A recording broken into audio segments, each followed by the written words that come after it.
School service সংক্রান্ত যে সমস্ত মামলাগুলো কলকাতা হাইকোর্টে পেন্ডিং আছে, এই মামলাগুলোর ভবিষ্যৎ কি, ফার্দার এগুলো কোনো জাজমেন্ট কি আসবে এবং সেই জাজমেন্ট কি সামগ্রিক এই নিয়োগ প্রক্রিয়া কোনো এফেক্ট ফেলবে, প্রশ্নটা বারে বারে আসছে।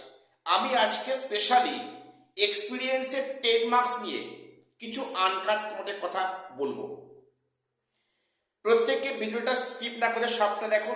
তোমরা আমার সাথে একমত নাও হতে পারো, তোমরা তোমাদের নিজস্ব মতামত কমেন্টসে লিখতে ভুলবে না, তোমরা আমার সাথে একমত কি না।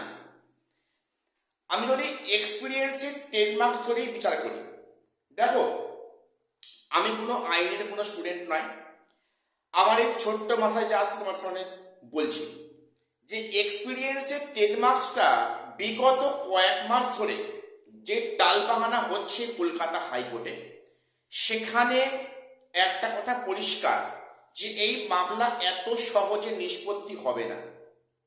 কারণ এটা একটা শিক্ষা বিষয়ক মামলা। শিক্ষা বিষয়ক মামলা কিন্তু এইভাবে সহজে একটা ফয়সালা হয় না, যেটা অন্য ক্ষেত্রে হয়তো হয়। আমাদের কিন্তু ভারতবর্ষের মতো দেশে কিন্তু শিক্ষাকে সেই চোখে অ্যাকচুয়ালি দেখা এখনো অবধি হয় না। এটা পরিষ্কার কথা, বলতে পারে ক্ষতি নেই। যে বিষয়টা দেখো যে একটা বিচারপতির মানে বেঞ্চে ছিল, সেখানে বেঞ্চ বদল হয়েছে, কারণ সেখানে হাইকোর্টের রোস্টার চেঞ্জ হয়েছে। এখন এটাকে নিয়ে অনেকে বলছে যে এটা একটা চক্রান্ত। কেন? যে এক পক্ষের আইনজীবী দীর্ঘদিন উপস্থিত না থাকা, তার মাঝে হঠাৎ করে রোস্টার চেঞ্জ হয়ে বেঞ্চ বদল হওয়া ইত্যাদি বলছে। আমি আজকে সেদিন তর্কে আসছি না। যে বিষয়টা দেখো, যদি এমনটা হতো যে শেষের দিকে বিচারপতি অমৃতা সিনহা ম্যাম উনি ওনার জাজমেন্টটা প্রকাশ করলেন, জাজমেন্ট প্রদান করলেন, সেই জাজমেন্ট যদি কমিশনের পক্ষে যায়, সেক্ষেত্রে কিন্তু পিটিশনাররা সেটা ডিভিশন বেঞ্চ বা ফার্দার সেখানে সুপ্রিম কোর্টে যাবে অবশ্যই। এবং যদি এই জাজমেন্টটা যদি এসএসসি এগেনস্টে হতো, তাহলে সেখানে কিন্তু এসএসসি সেম কাজ করতো, ডিভিশন বেঞ্চ তারপর সুপ্রিম কোর্ট। তাহলে যদি এই মামলাটা কোনো জাজমেন্ট সিঙ্গেল বেঞ্চে আসতো, তাহলেও কিন্তু এখন সেই বিচারটুকু পাওয়া যেত না। সেখান থেকে ডিভিশন বেঞ্চ, সেখান থেকে আবার সুপ্রিম কোর্ট, একটা লেন্দি প্রসেস হতো। অথচ সেখানে একাদশ দ্বাদশের কাউন্সেলিং প্রক্রিয়া শুরু হয়েছে, 9-10-এর আগামীতে কয়েকদিন পর থেকে সেখানে ভেরিফিকেশন ইন্টারভিউ প্রক্রিয়া শুরু হবে। অর্থাৎ 31শে আগস্টের মধ্যে নাকি নিয়োগ প্রক্রিয়া শেষ করবে। যদি আমার সে নিয়ে প্রশ্ন আছে, আমি আজকে সে বিষয়ে আলোচনা করছি না। তাহলে তাহলে এই মামলা কি 31শে আগস্টের মধ্যে জাজমেন্ট আসবে, সিঙ্গেল বেঞ্চ, ডিভিশন বেঞ্চ, সেখান থেকে সুপ্রিম কোর্ট? যেটা সম্ভব নয়।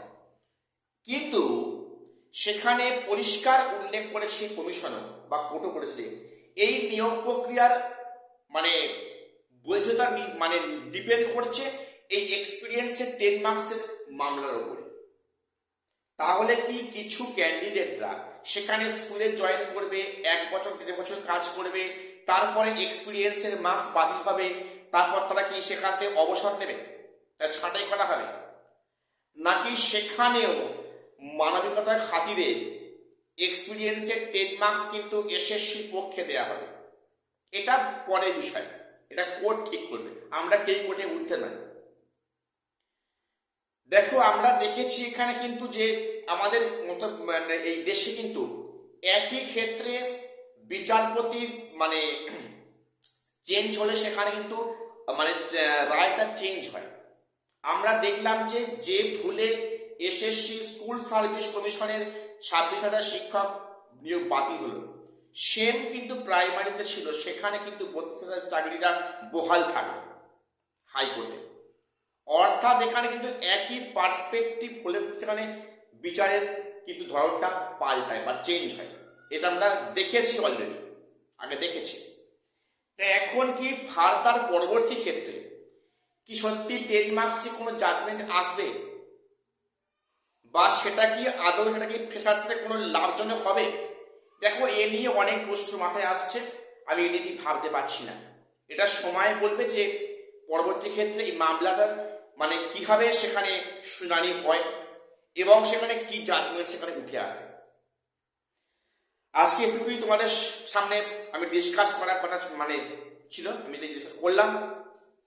প্রত্যেকের চ্যানেলটা সাবস্ক্রাইব করে দিও এসএসসি পিএসসি গুরুত্বপূর্ণ আপডেট পাওয়ার জন্য। আর শেষ করলাম, দেখা হচ্ছে পরের কোনো ভিডিওতে।